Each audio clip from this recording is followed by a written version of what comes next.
In a time where the most valuable currency seems to be anger, it feels like an act of defiance to commune and celebrate all the good that is alive in the world. And the many here tonight who either challenge the systems and/or who show us that magic exists in Earth in their gifts, talents, bravery, art, and life.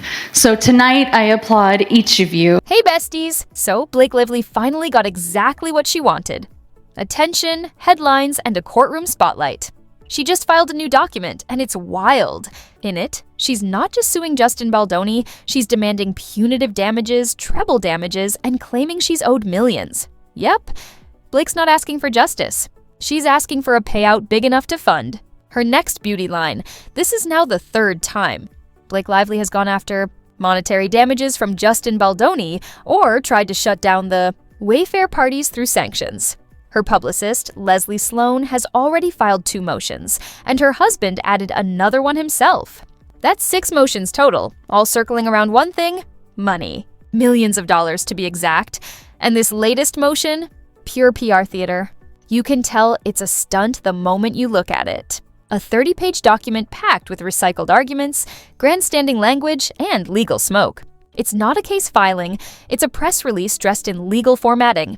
These same arguments have been made again and again, some even scolded by the judge for wasting the court's time.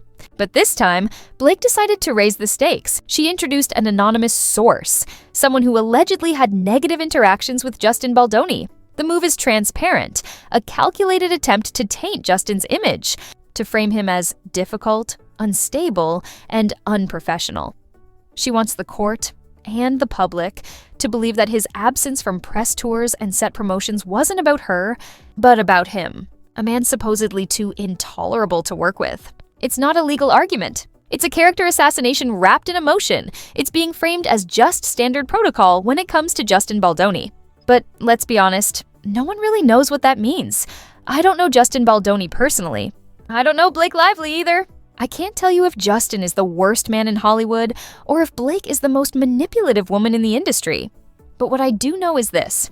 When one party starts pulling stunts like this, introducing anonymous sources, rewriting the story, mid-lawsuit, it's not about justice anymore. It's about winning the narrative. She's now trying to anchor her entire argument to an unnamed person. This mysterious figure filed a redacted affidavit, redacted, under penalty of perjury, and somehow that's just supposed to fly in open court. There is no legitimate reason a sworn declaration should be blacked out like a CIA memo, but here's the part no one's really talking about. Not the press, not even the online legal commentators. Blake Lively is basing a major chunk of her case on a declaration from an anonymous person about a conversation Steve Sarowitz allegedly had. At this point, we're 3 layers deep into hearsay. Someone claims they heard Steve say something, that story was repeated to Blake, and then Blake handed it off to her lawyers. Triple hearsay. The very same thing her own team mocked Friedman for when he mentioned Taylor Swift. Yet in her latest filing, this phantom conversation has become the cornerstone of her retaliation theory. She claims that at the film's premiere, Steve supposedly discussed plans to retaliate against her, and now she's using that as the foundation to introduce the anonymous declaration and frame it as evidence of a coordinated campaign.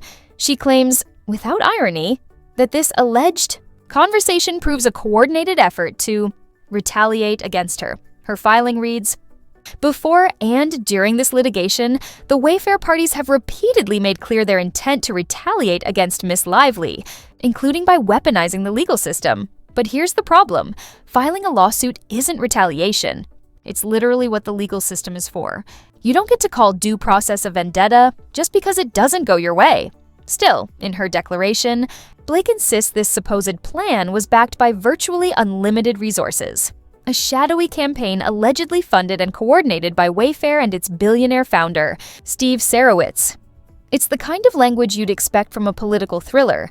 Not a Hollywood damages brief is portrayed in her filing like a Bond villain in Business Casual. According to Blake, Steve Sarowitz, the co-founder, co-chairman, and alleged chief financier of Wayfair, wasn't just a passive executive. No, in her telling, he's the mastermind bankrolling a smear campaign, quietly pulling strings behind closed doors to financially and reputationally destroy her. She paints him as this omnipotent billionaire puppeteer, using corporate power to silence a wronged woman. But what her motion leaves out is any actual proof. No messages, no directives, no document trail, just another round of someone heard someone say that Steve said, and a conveniently redacted affidavit that's supposed to make it all sound legitimate. According to Blake's filing, Sarowitz allegedly repeated the same claim, this time boasting that he would bury her in litigation until she broke.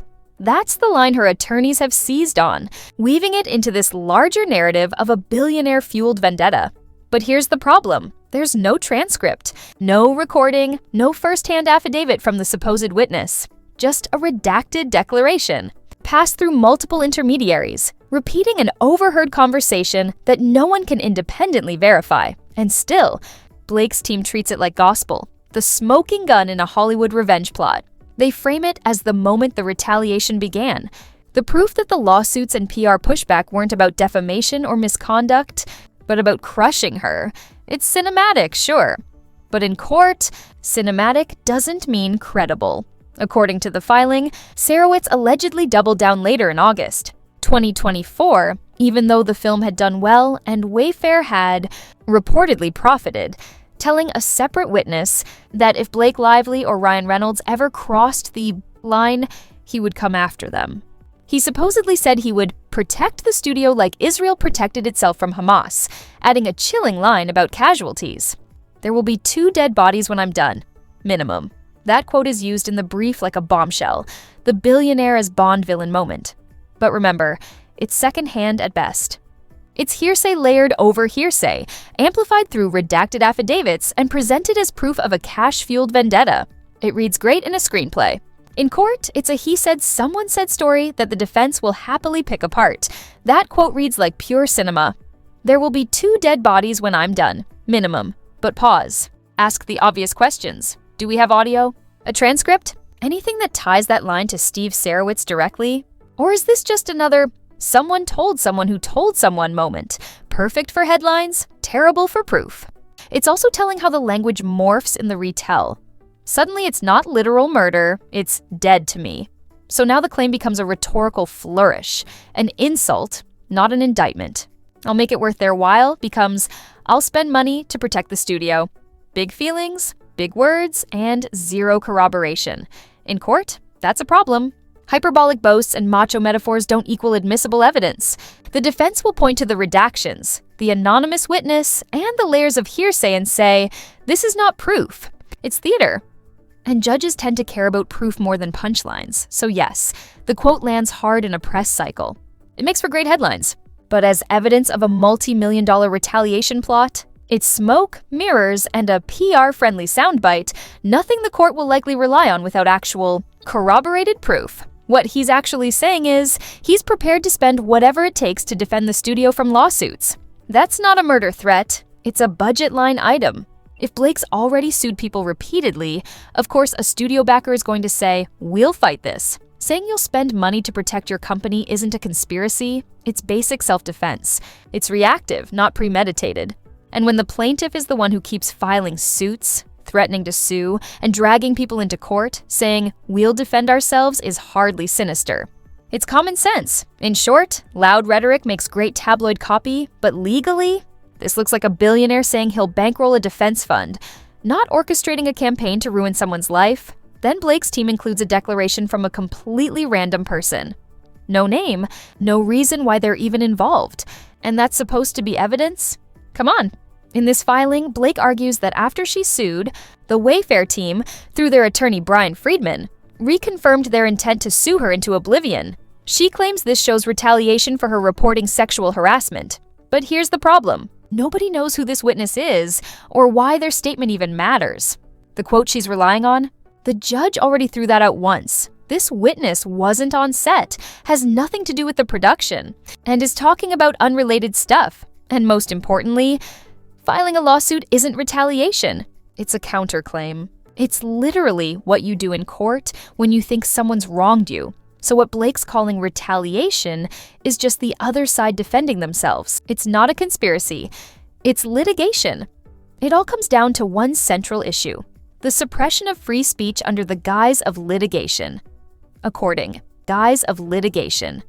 According to recently unsealed portions of Blake Lively's deposition, she testified that she not only perceived the lawsuit and attorney Brian Friedman's conduct as retaliatory, but also that a separate and far more alarming incident left her genuinely fearful for her safety.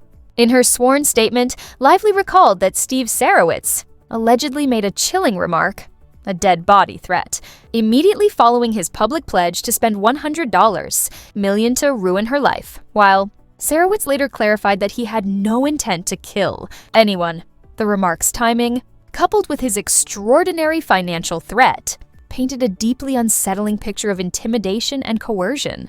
It wasn't simply about money or ego, it was about power, control, and silencing dissent.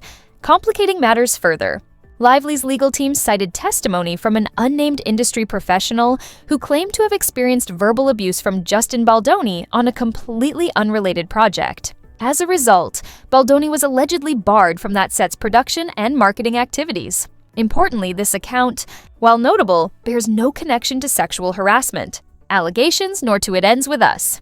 It, instead, underscores an emerging pattern of alleged volatility and boundary issues within the same professional circle. In Judge Lyman's ruling on Jed Wallace's motion to dismiss, the court summarized the incident involving Sarowitz in precise terms. The amended complaint alleges that Steve Sarowitz threatened to ruin the lives of Miss Lively and her family while attending the film's premiere. He stated to a witness that he was prepared to spend $100 million to do so. However, the judge ultimately determined that Lively's complaint failed to show that this statement constituted an overt act in furtherance of a conspiracy. As Lyman explained, a conversation alone, even one involving extreme rhetoric, does not meet the legal threshold for conspiracy unless it directly advances a coordinated, unlawful objective.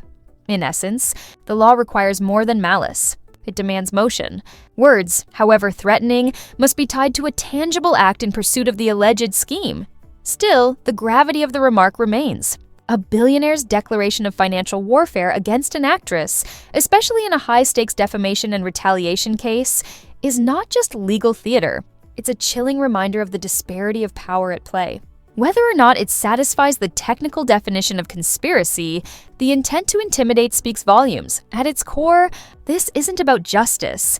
It's about manufacturing distress and controlling the public narrative. In the court filings, it's clear that the alleged statement by Steve Sarowitz, his claim that he was willing to spend money to harm Lively, stands isolated. It doesn't prove conspiracy, retaliation, or any overt act designed to advance a coordinated scheme. As Judge Lyman noted, a statement can describe the existence of a conspiracy, but not necessarily further it. Words alone, especially when not tied to any action, are not enough. Yet Lively's team is now attempting to retrofit that comment into a broader retaliation theory. The new narrative claims that Sarowitz's supposed threat wasn't about a smear campaign or a covert digital assault. It was about weaponizing the legal system itself. In their revised logic, the lawsuit is now the retaliation. Her latest 47.1 sanctions motion reframes the entire sequence. No longer about online attacks or whisper networks, but about litigation as vengeance. To bolster this new claim, her attorneys introduced a heavily redacted declaration, a document so obscured it reads more like a theatrical script than legal evidence. It begins with the standard boilerplate. I am over the age of 18, of sound mind, and competent to make this declaration. The evidence set forth is based upon my personal knowledge. From there, nearly every relevant detail is blacked out. The name of the declarant, redacted. The project involved, redacted. The context, redacted. What remains visible are vague, context-free accusations. The declarant claims to have had repeated negative interactions with Justin Baldoni and his associates. Baldoni is accused of verbal abuse. Though the specifics of what was said or done are missing, the person asserts that Baldoni was barred from being on set for most of the production, and later requested he not be involved in marketing or publicity efforts. Then, suddenly, the declaration shifts. The person recounts being contacted by the assistant of Steve Sarowitz, the Wayfair co-founder, who allegedly scheduled a call without providing a topic. Everything else, the substance, the setting, the relevance, vanishes behind thick black lines.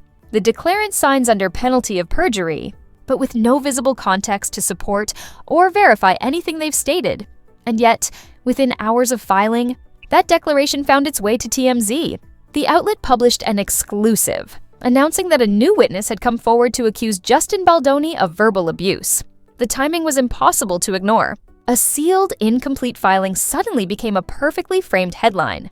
The exact media outcome one would expect if the document's purpose was PR first, legal evidence second. This tactic mirrors an earlier moment in the saga, when Isabella Ferrer accused Baldoni of harassment related to a subpoena dispute.